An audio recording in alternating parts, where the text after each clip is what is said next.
शंकर की दया होती है, तब जाकर हम भगवान की अविरल भक्ति तक पहुंच पाते हैं।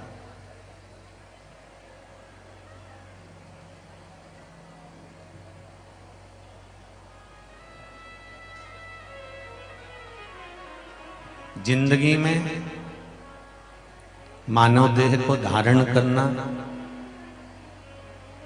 और मानव देह धारण कर कर भगवान की अविरल भक्ति तक पहुंच जाना, ये बड़ा कठिन विषय है।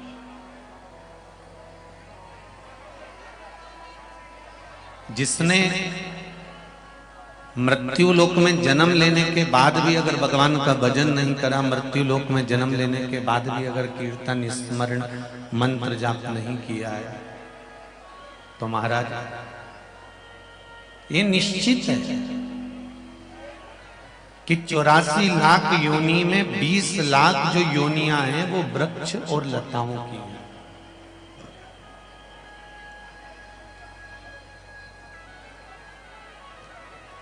ये 20 लाख जो योनियां हैं, वृक्ष बन जाना, लता बन जाना, पेड़ बन जाना, दुर्वा बन जाना, पौधा बन जाना, ये 20 लाख योनियां केवल हम दूसरों को जो अपशब्द कहते हैं, दूसरों को जो ताने देते हैं, दूसरों के लिए जो आड़ा टेढ़ा बोलते हैं, दूसरे के लिए हम काली का संबोधन देते हैं या गलत विचार रख लेते हैं,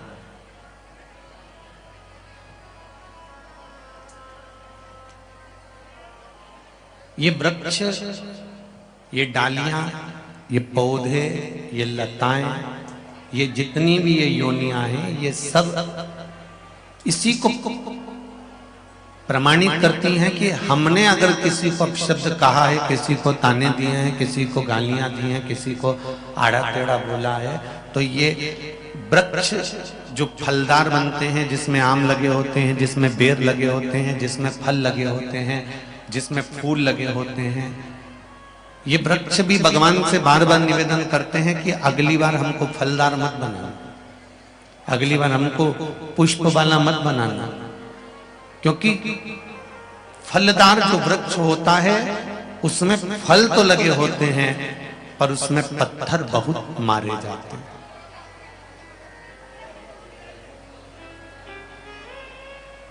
फल तो लग गए पर पत्थर बहुत मारे। उसी प्रकार शिव महापुराण की कथा कहती है,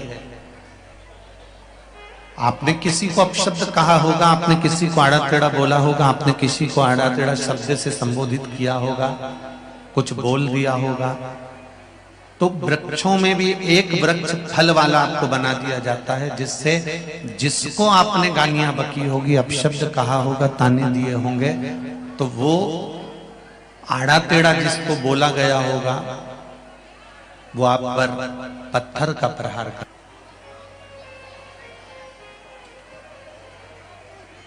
कि संपूर्ण ब्रह्मांड में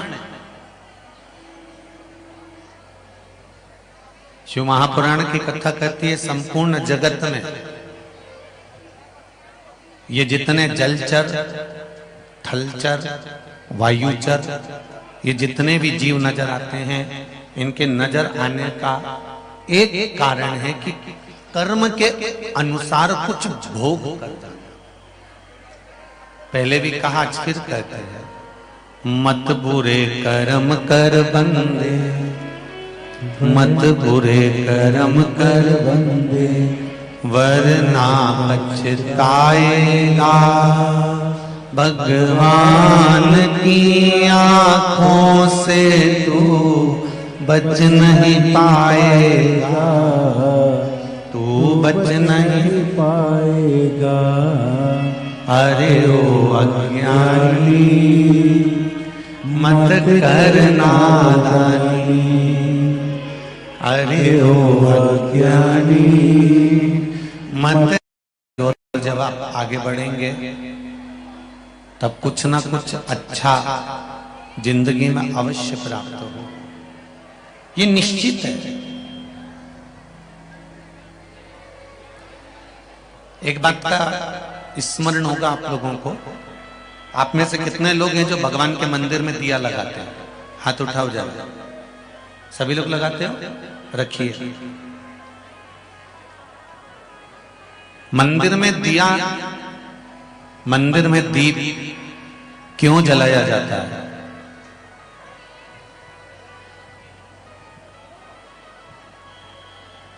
हम मंदिर में दिया क्यों लगाते हैं? मंदिर में दीप क्यों जलाते हैं?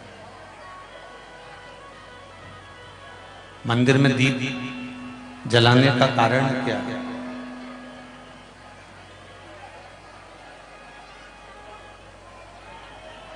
किस लिए?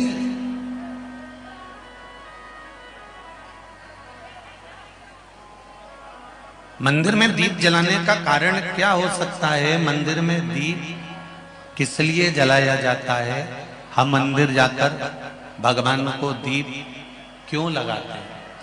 हम मंदिर में दीप क्यों जलाते हैं? हम मंदिर में दीप क्यों लगाते हैं? आप सभी से एक निवेदन है, कथा का आज विराम दिवस है, बहुत दूर दूर से आप लोग कथा सुनने के लिए आए हैं। 10-10, 20-20 रुपए ऑटो वाले को भी दिए होंगे यहाँ तक आने का और जाने के लिए भी। मात्र 3 घंटे की कथा में से आधा घंटा तो आशीष भैया ले जाते हैं, बचते हैं 2.5 घंटे। उस 2.5 घंटे में से थोड़ा सा समय भजन में निकल जाता है, बचता है थोड़ा समय। शंकर भगवान से लगन लगा लो। पहले भी कथा में कहा था, मेहमान जब घर से जाते हैं लिफाफा तभी उनको दिया जाता है। बोलो सही है कि गलत है? बुआ जाते जाते अपने भतीजे को रुपये देकर जाती है, मामा जी जाते जाते अपने भांजे को आखिरी में पैसे देकर जाते हैं, फूफा जी जाते जाते आखिरी में कुछ ना कुछ अपने बच्चों को देकर जाते हैं। आखिरी का जो दिन होता है वो कुछ देने और लेने का होता है। और आज ही का वो दिन है गंगा दशहरे का, जिस दिन आज मेरा भोलेनाथ आप कथा प्रेम से सुन लें तो मेरा बाबा जाते जाते आपको कुछ देकर चले जाए। इसलिए स्नेह से शंभो हर हर महादेव। हम मानते हैं कि अपार जन समुदाय है। आज कथा में जब प्रवेश कर रहे थे तो कह रहे थे पूरे बुंदेलखंड के इतिहास का पहला जन समुदाय देखा है जो इतनी भीड़ अपार पड़ी पूरे बुंदेलखंड। हम मान रहे हैं कि जगह नहीं है, पंडाल फूल हैं, रोडों पर आप लोग बैठे हो, खेतों में धूप में आप बैठे हो, पर पूरा प्रशासन भी आपकी सेवा में लगा हुआ है। पूरा प्रशासन हर तरह से सेवा में लगा हुआ है।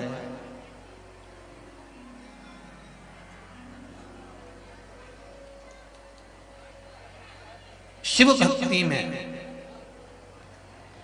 शंकर के स्मरण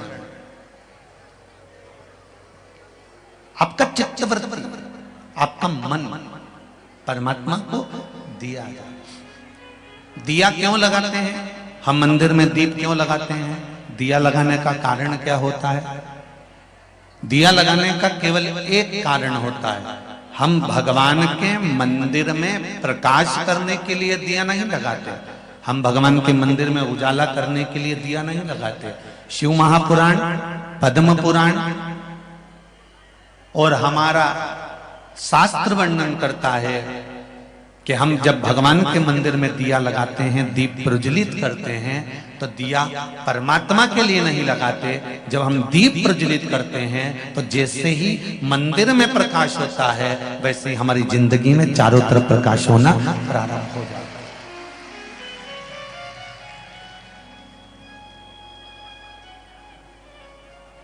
दीप का मतलब देवता की साक्षी। शिव पंचायत, शिव महापुराण की कथा आप लोगों ने सुनी थी। शिव पंचायत, शिव महापुराण की कथा यदि आप लोगों ने सुनी थी तो उसमें वर्णन करा था कि प्रत्येक पूजन में, अर्चना में, यज्ञ में, अनुष्ठान में भगवान की भक्ति में सूर्य की साक्षी होना जरूरी होता है।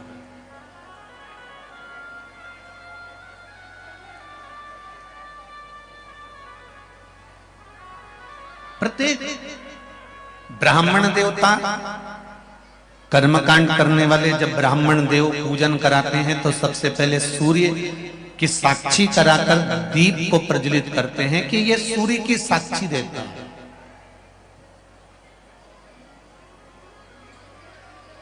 ये केवल सूर्य नहीं है, ये केवल दीप नहीं है, ये सूर्य की साक्षी देने वाला है। महाराज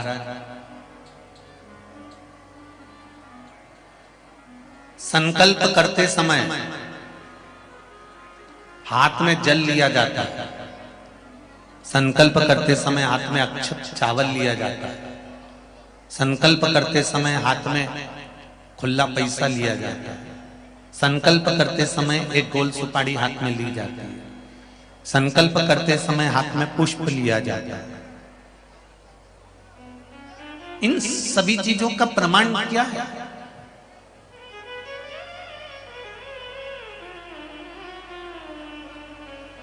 क्यों इन चीजों का प्रमाण कहा गया कि संकल्प लेते समय हाथ में जल लीजिए, संकल्प लेते समय हाथ में चावल लीजिए, संकल्प लेते समय हाथ में आप कुछ मुद्रा धारण कर लीजिए, कोई सुपारी ले लीजिए, जल ले लीजिए, इनका प्रमाण क्या है?